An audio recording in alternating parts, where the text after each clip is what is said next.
Can I be honest with you for a second? Because I need somebody in this room to hear what I'm about to say.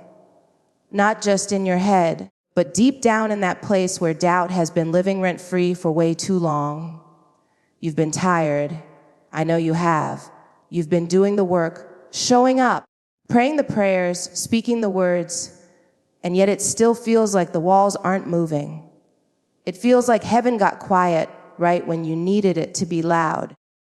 And somewhere between the waiting and the wondering, the enemy slipped a lie into your spirit. And that lie said it's not going to happen for you. But I came to interrupt that narrative today. Because what I've learned about God is that He doesn't waste a process. He doesn't let you go through something just to leave you in it.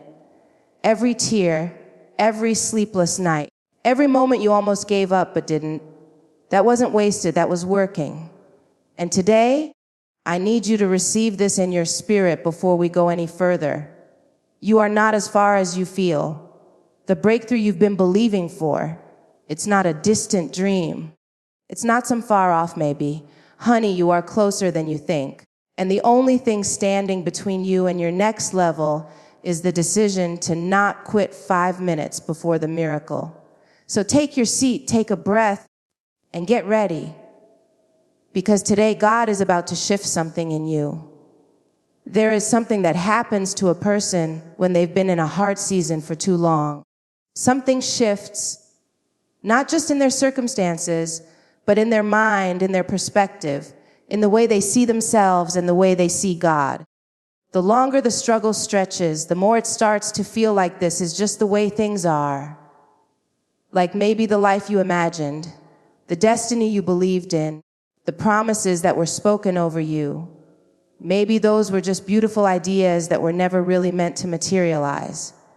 And before you know it, you're not just tired physically, you're tired in your soul. But I need you to understand something today. The wilderness was never designed to be your address.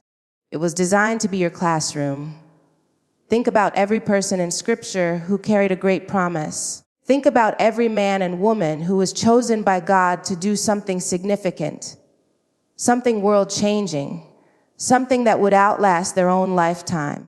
Not one of them walked a straight and easy path from the promise to the fulfillment. Not one. There was always a wilderness season in between. There was always a place of stretching, of stripping, of being pushed beyond what felt comfortable or even survivable. And in that place, everything that couldn't sustain the weight of the destiny had to fall away. Because here's what God knows that we often forget. You cannot carry a great future with a small mindset. You cannot walk into your next level dragging the fears, the insecurities, the limited thinking, and the unhealed wounds of your past. Something has to happen in you before something can happen for you. And that something, that deep, transformative soul-level work, it doesn't happen in the comfortable places. It happens in the wilderness. Look at Moses. This was a man who was called to lead an entire nation into freedom. But before he could lead anybody anywhere, he spent 40 years on the backside of a desert. 40 years. And I know somebody reading this right now feels like they've been on the backside of a desert. You feel forgotten. You feel like your gifts aren't being seen. You feel like the dreams God placed inside of you have an expiration date, and that date is fast approaching. But what God was doing in Moses during those 40 years wasn't punishing him. He was preparing him. He was developing in him a patience, a humility, a dependency on God that could not have been formed in a palace. The very things that the wilderness strips from you are the things that would have destroyed you on the other side of your breakthrough. And then there's Joseph. This young man had a dream, a literal God-given undeniable dream about his future. And what followed that dream was not promotion. What followed that dream was a pit, then a prison, then years of waiting in a place that looked nothing like the vision he'd been given. Can you imagine? Can you imagine holding a promise in your heart while everything around you looks like the opposite of that promise? Can you imagine being in chains while carrying a dream about a crown? But Joseph never let go. And everything he went through, the betrayal, the false accusations, the forgotten promises, all of it was quietly building a character that could handle the responsibility of what God was about to place on his life. That's what the wilderness does. It's not just about what you're going through. It's about what's being built inside of you while you're going through it. And I know that might not make the pain any easier. I know that explanation doesn't automatically dry the tears or silence the questions.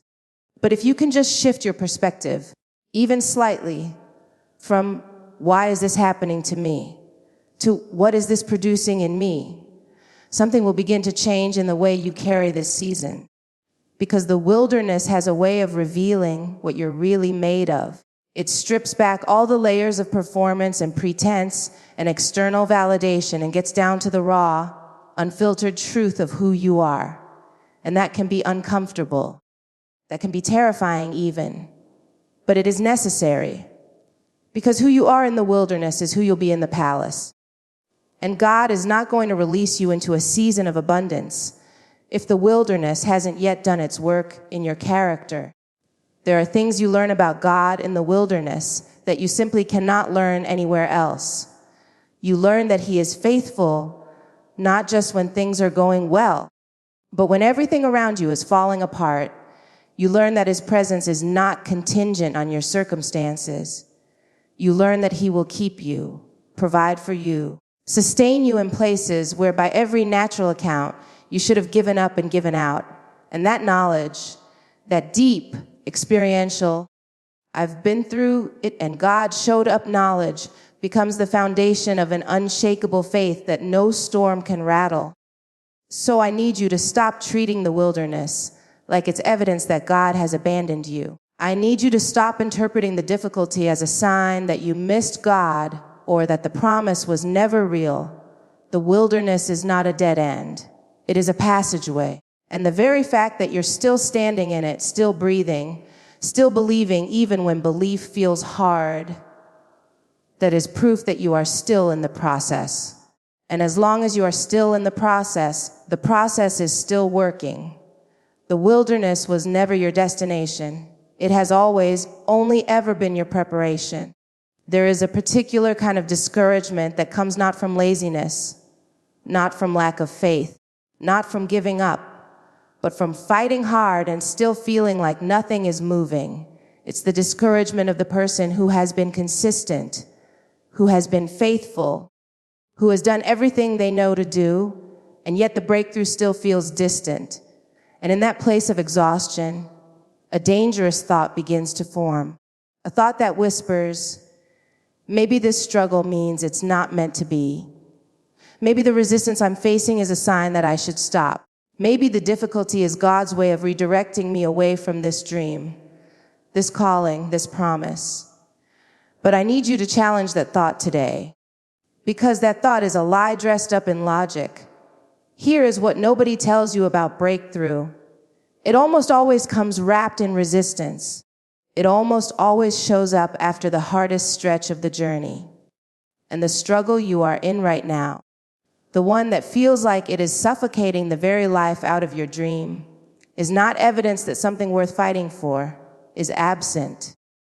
It is evidence that something worth fighting for is near. Think about it in the natural.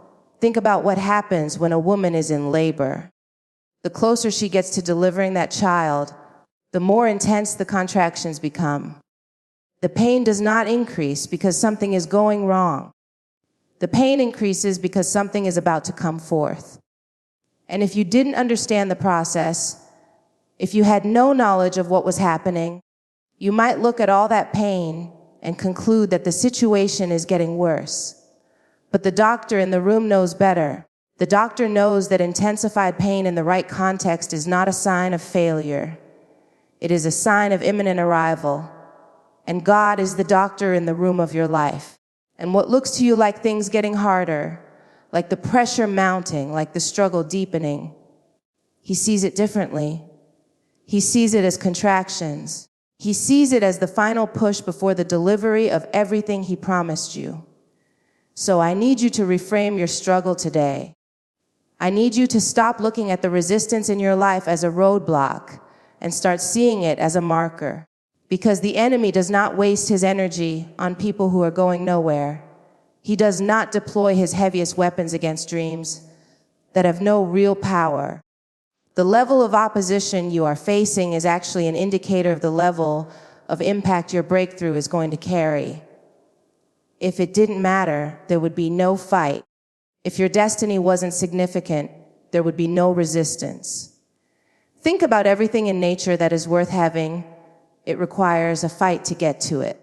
The most valuable things are never just lying on the surface, easily accessible, requiring no effort. Gold has to be mined from deep within the earth. Diamonds are formed under immense pressure over long periods of time. Pearls are produced inside an oyster through a process of irritation and layering that takes years. Nothing of great value is formed without a process that demands something of you. And your breakthrough, your destiny, your next level, it is no different. And David understood this. Before he ever sat on a throne, he fought a lion.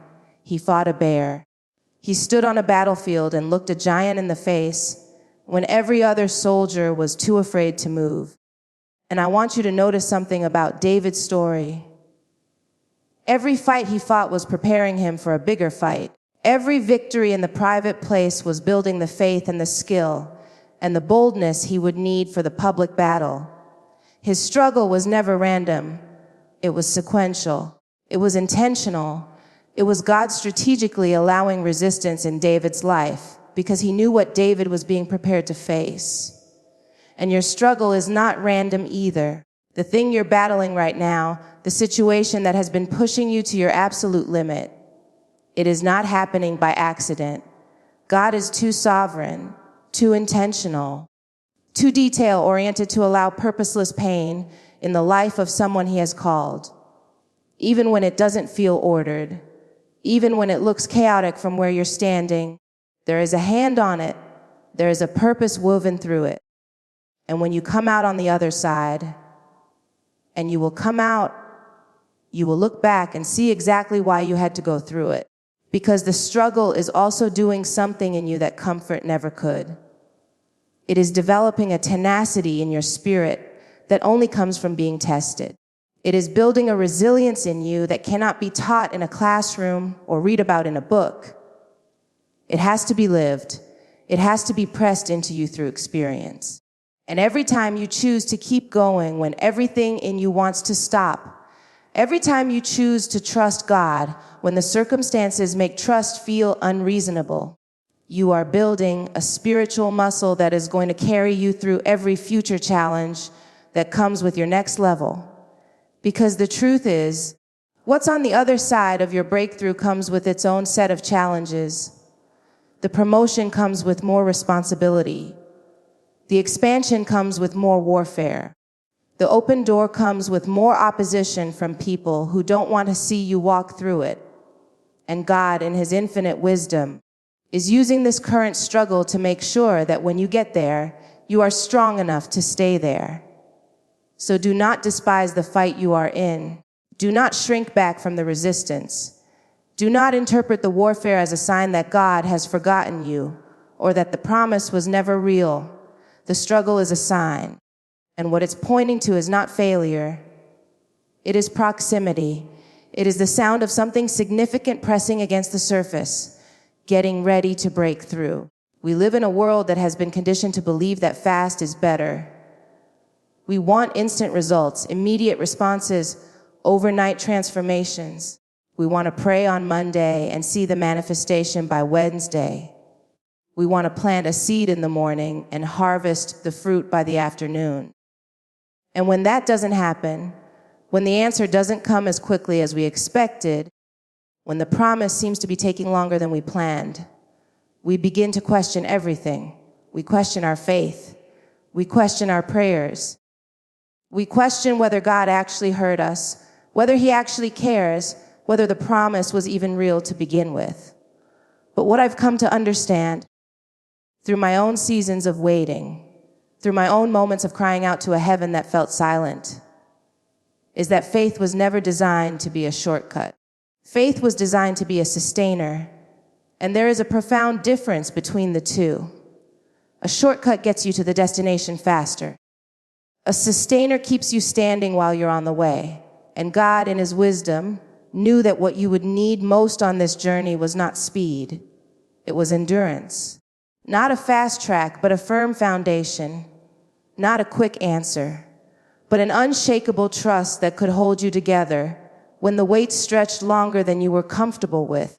And so faith, real faith, biblical faith, the kind of faith that moved mountains and parted seas and raised the dead, that faith was never promised to eliminate the weight. It was promised to empower you through it. Look at Abraham.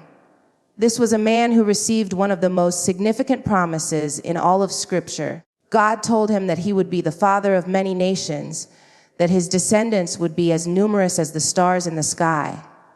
And Abraham believed.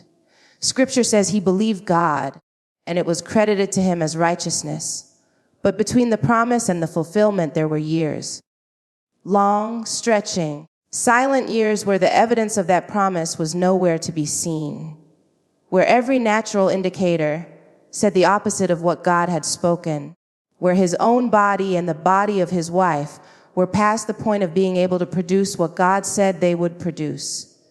And yet Abraham did not waver, not because the wait was easy, not because doubt never knocked on the door of his heart, but because his faith was not rooted in what he could see.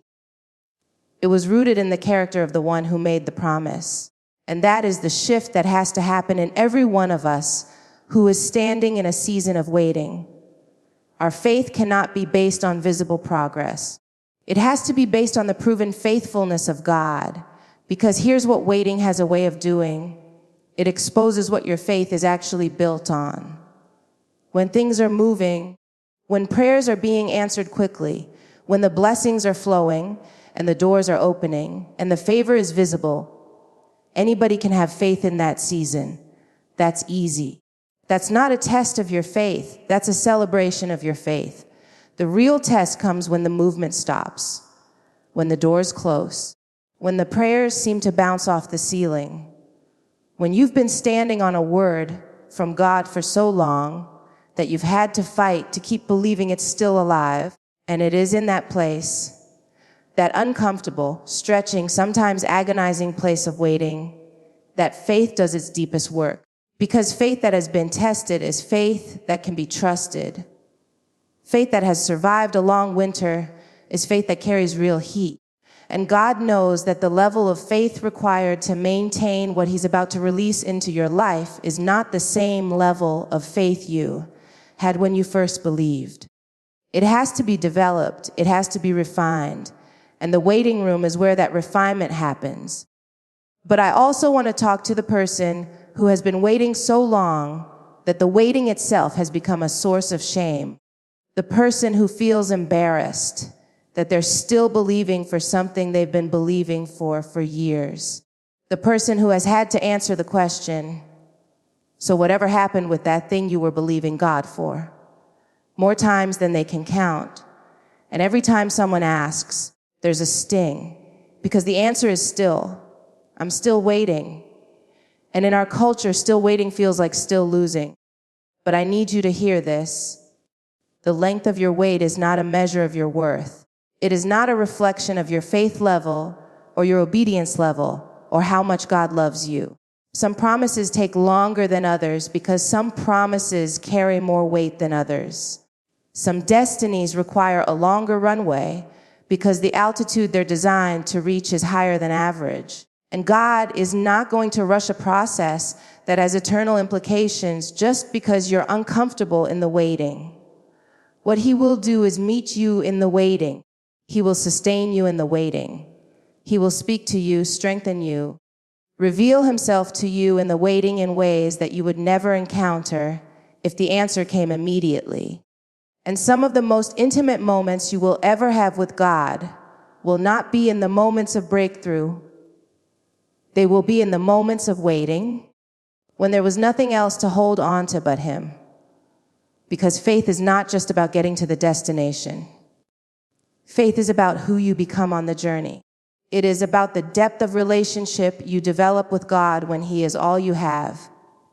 It is about the transformation that happens in your character, your perspective, your capacity to trust when you have chosen to keep believing in spite of everything that told you to stop. The wait is not wasted.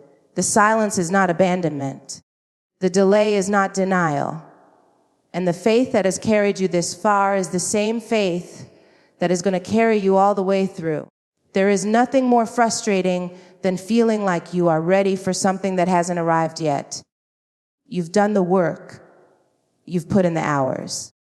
You've grown through the hard seasons. You've healed from the wounds. You've developed the skills. You've built the character.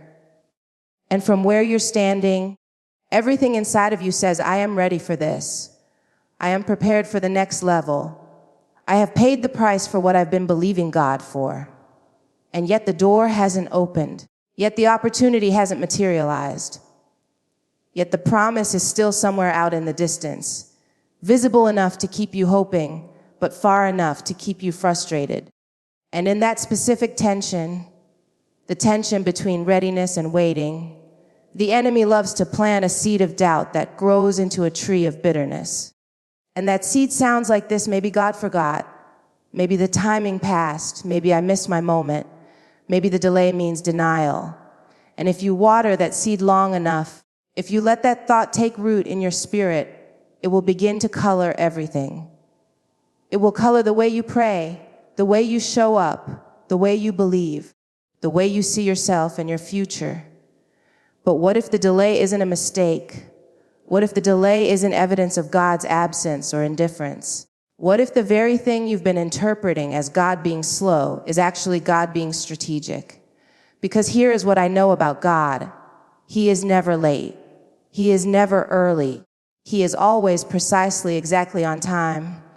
And His timing is not calculated based on your readiness alone. His timing is calculated based on 1,000 factors that you cannot see from where you're standing. He sees the people who need to be in position before you arrive. He sees the doors that need to close before the right one opens. He sees the lessons that the person who is about to be connected to your destiny still needs to learn. He sees the version of you that needs to exist before you can steward what He's about to release. And He is orchestrating all of it simultaneously with a precision and an intentionality that the human mind simply cannot fully comprehend. And that is what divine alignment means. It doesn't just mean that you are in the right place. It means that every person, every circumstance, every detail, every seemingly unrelated event in your life and in the lives of the people connected to your destiny, all of it is being woven together by the hand of God into a moment that will be so perfectly timed, so undeniably orchestrated that when it finally happens, you will know beyond any shadow of doubt that it was God and God alone. Think about Esther. Here is a woman who was positioned in a palace for what must have seemed like a very long time before she understood why. She didn't know when she was taken from her home, when she was placed in that palace, when she was chosen as queen. She didn't know that all of it was preparation for one specific moment in history. She didn't know that every day she spent in that palace, every relationship she built, every lesson she learned about how to navigate power and influence, all of it was God quietly aligning every piece of a divine puzzle. And when the moment came, when the crisis broke, when her people needed someone with access and courage and the right position to stand in the gap, Esther was already there, already positioned, already prepared, not by accident, but by alignment. And that is what God is doing in your life right now. In the seasons that feel like nothing is happening, something is happening. In the moments that feel like God has gone quiet, He is working. He is moving pieces on a board that you cannot see. He is preparing hearts, closing doors, redirecting paths, and setting the stage for a moment that is going to require every single thing that this waiting season has been producing in you. But I also want to address something that we don't talk about enough in the context of delay, and that is the danger of forcing timing. Because when we get impatient in the waiting, when the frustration of delay pushes us past the place of trusting God into the place of taking matters into our own hands, we can find ourselves stepping into something before it is fully ready for us and before we are fully ready for it. And premature access to a promised thing can be more damaging than the wait ever was. Think about what happens when you pick fruit before it's ripe. It looks like fruit. It's in the right shape. It's in the right place on the tree. But it doesn't have the sweetness yet. It doesn't have the fullness of what it was designed to carry because it was pulled before the process was complete. And some of us have picked fruit too early before. We've rushed into relationships, opportunities, positions, and seasons that looked right but weren't fully ready. And we know the bitterness that comes from premature harvest. We know what it feels like to have something in your hands that looks like the promise but doesn't taste like it. God's alignment is not just about getting you to the destination. It's about getting you there at the right time, in the right condition, with the right people, with the right foundation under your feet. And every day that passes in this season of waiting is a day that something is being fine-tuned, something is being positioned, something is being made ready that wasn't ready yesterday. So I need you to release the timeline you've been holding so tightly. I need you to loosen your grip on the schedule you wrote for your own life and trust the one who sees the beginning and the end simultaneously. Because the delay you've been grieving over is not a punishment. It is not a sign that God changed his mind. It is not evidence that the promise has expired. It is the sound of a God who loves you too much to give you something before the fullness of time has come, before every piece is in place, before the moment is so divinely aligned that nothing and no one can stand against what he is about to do. What looks like delay is alignment in motion. And alignment, when it finally lands, produces something that no amount of rushing could have ever manufactured. There is a moment in every person's journey where they arrive at a crossroads. Not a crossroads between right and wrong, not a crossroads between two different paths or two different opportunities, but a crossroads between continuing and quitting. A crossroads where everything in your natural mind is presenting you with a very reasonable, very logical, very well-constructed case for why stopping makes sense. And the evidence looks compelling. The wariness is real. The disappointment is documented. The number of times you've gotten your hopes up only to have them come crashing back down is countable. And standing at that crossroads with all of that history behind you and all of that uncertainty ahead of you, the option to just stop, to just let it go, to just walk away from the dream, the calling, the promise. It starts to feel not just tempting, but rational. And I want to talk to that person today. I want to talk to the person who is standing at that crossroads right now.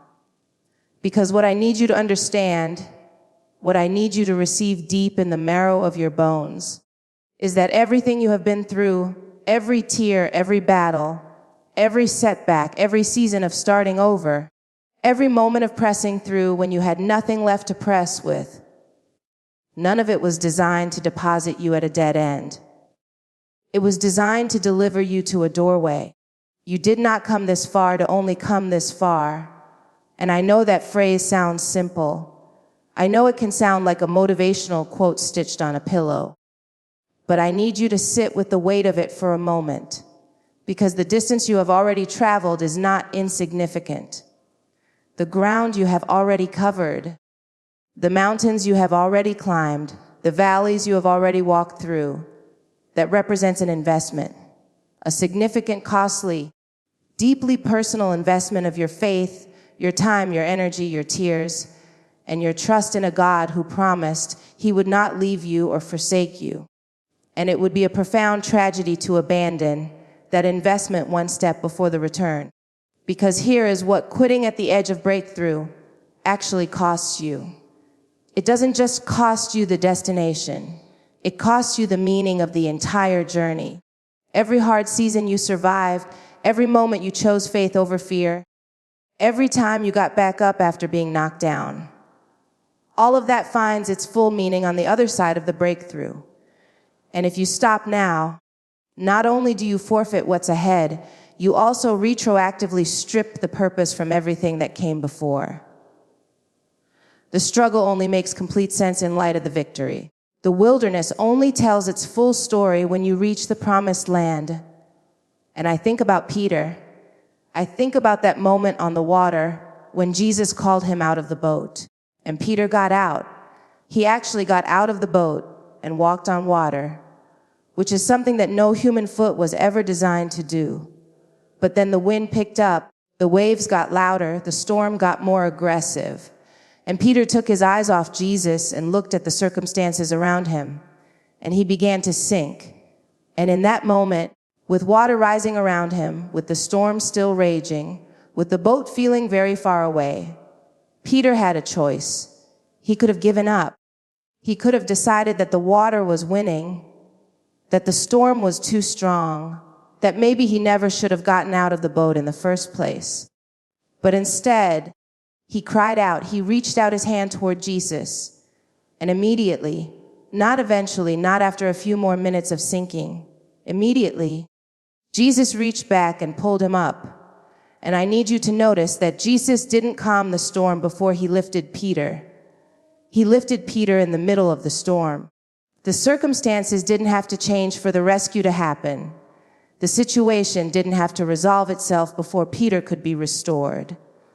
And in the same way, your breakthrough doesn't require your circumstances to calm down first. It doesn't require everything around you to make sense before God can move. He can reach into the middle of your storm, into the middle of your mess, into the middle of your most desperate moment, and lift you in a way that defies every natural explanation. But Peter had to keep his hand extended. He had to keep reaching even while he was sinking. And that is the posture I'm asking you to maintain today. Keep your hand extended. Keep reaching toward the promise, even when you feel like you're going under. Because a reaching hand is a hand that can be grabbed. And God is looking for people who refuse to close their fist around their faith, even when the storm is loud.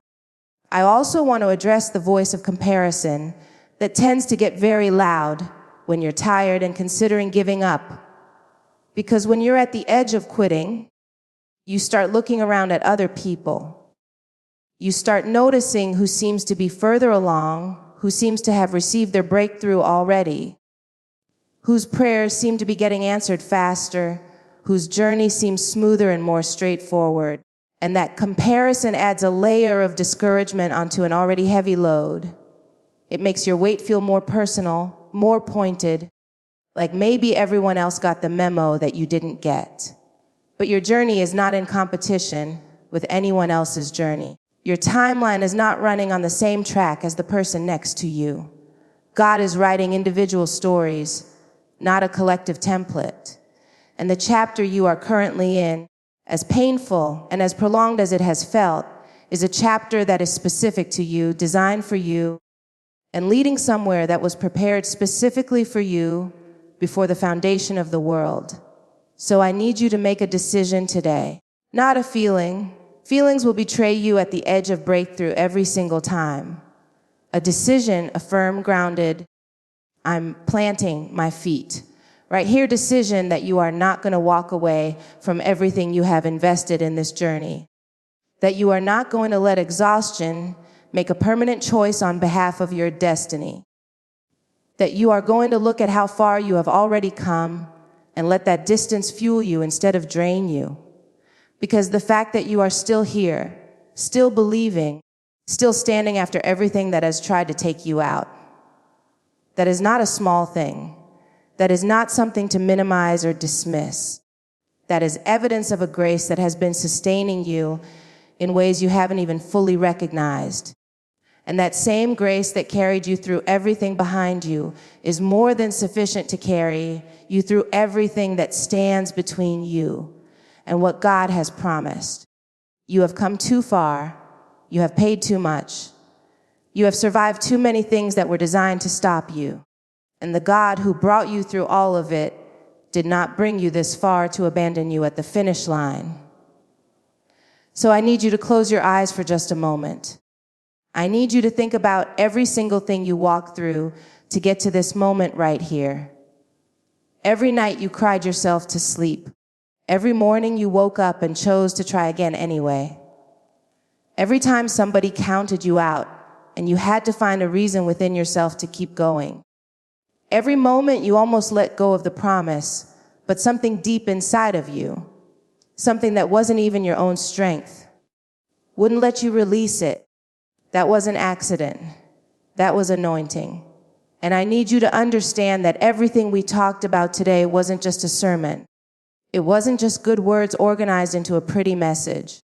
This was a word released specifically for the person who was one discouragement away from walking away from everything God placed inside of them. This was a lifeline thrown into the deep water for the person who has been quietly drowning in doubt while smiling on the outside. The wilderness was your preparation, not your destination. Your struggle has been a signal, not a sentence.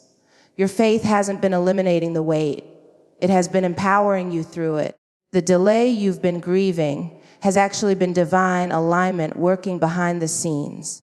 And everything you survived, every single piece of it, was never designed to bury you. It was designed to build you.